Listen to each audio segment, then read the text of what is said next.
पाहूया प्रश्न। पूजा हिचा जन्म रविवार दिनांक 1 डिसेंबर 1996 रोजी झाला, तर तिचा 9वा वाढदिवस कोणत्या वारी झाला असावा? 96 हे लीप वर्ष आहे।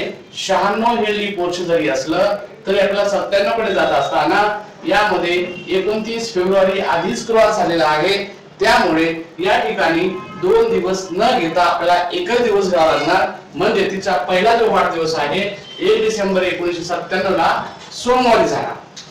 97 हे सामान्य वर्ष आहे आणि त्याच्या आधीचं वर्ष 1996 हे लीप वर्ष आहे। एखादा वर्ष सामान्य वर्ष असेल आणि सामान्य वर्षाच्या आधीचं वर्ष लीप वर्ष असेल तर कॅलेंडरची पुनरावृत्ती ही 6 वर्षांनी होत असते।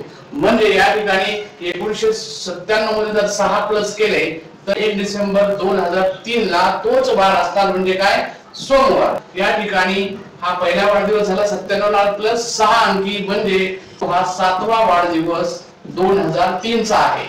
आपल्याला विचारले 9वा वाढदिवस, म्हणजे आता आपल्याला 8वा वाढदिवस जो आहे तो 2004 ला होईल आणि 2004 हे काय आहे, लीप वर्ष आहे।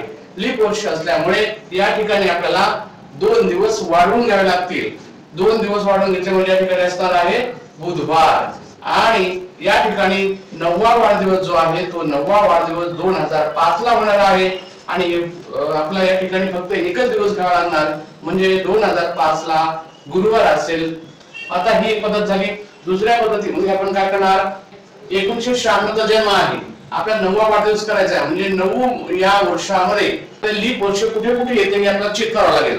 मग 96 च्या नंतर पहिलं 2000 ला एक लीप वर्ष येईल, त्यानंतर 2004 ला एक लीप वर्ष येईल। 9 मधले हे जर 2 लीप वर्ष आपण वजा केले तर इतर राहिले 7 हे जे असतील हे 7 सर्वसामान्य वर्ष असतील।